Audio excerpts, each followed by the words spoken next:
We will be talking about a significant development on the global economic scene today. China might have made a statement indicating that it would not be pursuing further trade expansion with Russia. And Moscow will be under a great deal of economic strain if that proves to be the case. This has already started to happen and has the potential to change the course of the conflict between Russia and Ukraine, as well as have a number of other devastating consequences for the war machine. On the other hand, America's economy is doing well under conservative policies, which may provide it with leverage when it attempts to terminate the conflict. Moscow became more and more cut off from many Western markets following Russia's 2022 invasion of Ukraine and the crippling sanctions imposed by Western countries. China intervened at that point. It started transporting commodities and purchasing Russian gas and oil. Among other things, they exchanged automobiles and electronics. Their bilateral trade reached new highs as a result of that rise, with a total of almost $245 billion in 2024. China, with its enormous industrial and financial might in the region, seemed to be the lifeline Putin needed for Russia's war operations. As we move forward to 2025, the once booming trade is now drastically slowing down. The economic turnover between China and Russia decreased by nearly 10% between January and September of 2025. And the Russian economic markets are in disarray as a result. However, there are a few more significant facets of this waning trade that require investigation. Let's discuss the roughly 20% decline in Russian gasoline exports to China.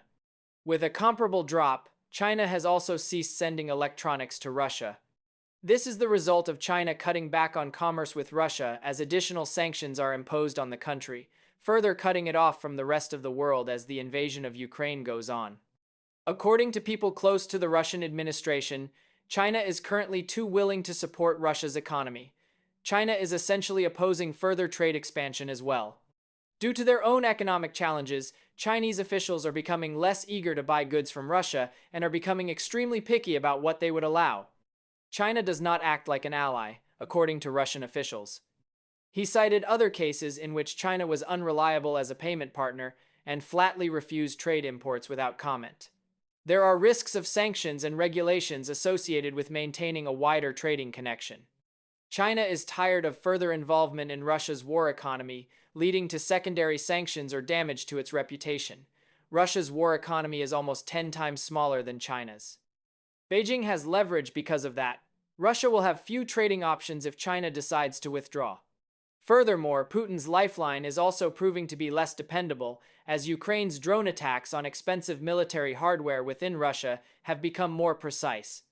China ultimately acts in its own best interests as a nation. China maintains the authority to impede or stop transactions that it believes are foolish, even in key partnerships. Therefore, China is essentially exerting downward pressure on the Russian economy without formally severing connections by implicitly refusing further trade expansion while allowing current commerce to fall as well.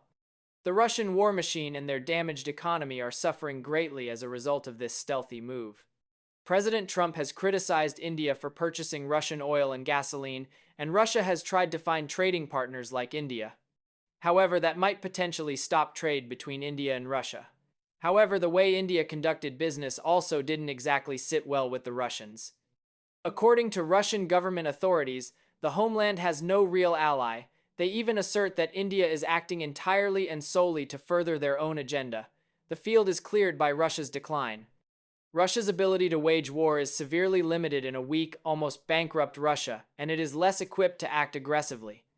In the meantime, the U.S. is more stable, particularly with President Trump in the White House and conservative economic policies.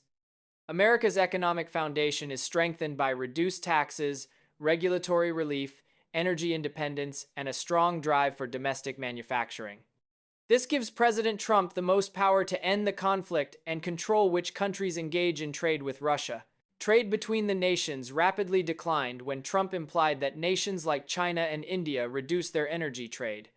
However, there are other trade prospects for America, even while there is leverage to end the conflict.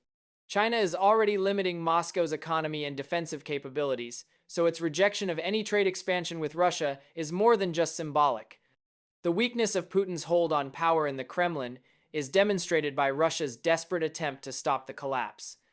Moscow is spending money more quickly than it can replenish it. Russia has spent hundreds of billions of dollars maintaining its war machine since the invasion of Ukraine. Currently, almost one-third of the national budget is spent on defense. That may seem robust until you consider that the Kremlin is funding it with emergency funds, debt, and high taxes on the remaining private sector. Sanctions have prevented Russia from accessing Western capital markets, banking systems, and technology. There have been several devaluations of the ruble. The cost of essential consumer products has increased dramatically, and foreign investment has vanished. The fact that inflation is officially in the double digits is even worse for Putin. However, the actual figure will not be reported by Russian state media. In reality, the inflation rate is significantly higher. Even Russian economists acknowledge that the government cannot function without foreign trading partners, especially China. After losing access to Europe, Russia looked to China to make up the difference. Beijing supplied parts for tanks, drones, and missiles under the table, sold electronics and industrial items, and purchased Russian oil at a reduced price. However, Russia is losing its sole significant economic lifeline as a result of the sharp decline in trade this year. What does this mean for America? The fact that China is not trying to save Russia from its war-torn shambles is rather clear. However, when you consider Russia's current state from Putin's point of view, it is evident that even he cannot quickly restore its own industries to make up for it.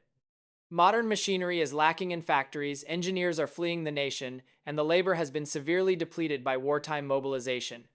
Many of the richest people in Russia have left their country with their fortune and moved to North America or Europe. The economy is still being negatively impacted by sanctions while Ukrainian drone assaults damage their military hardware on a daily basis.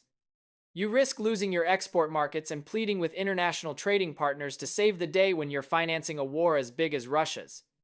And you begin to change from a world power into a detonation on borrowed time when those alternatives are removed by harsh sanctions. Even if Russia isn't now facing the worst-case scenario, Putin needs to be aware of what can happen if things go south. This leads us to the picture of the world economy. Only two nations currently dictate the course of international trade and finance: China and the US. Whether you like it or not, a duopoly is influencing global supply chains, and that is accompanied by the capacity to employ leverage in a variety of ways. Presidents Donald Trump of the United States of America and Xi Jinping of China are both exhibiting that. Therefore, the truth about Russia's current state offers us a totally different picture than the Kremlin's desperate attempts to revive a collapsing economy and pretend that China is still its lifeline.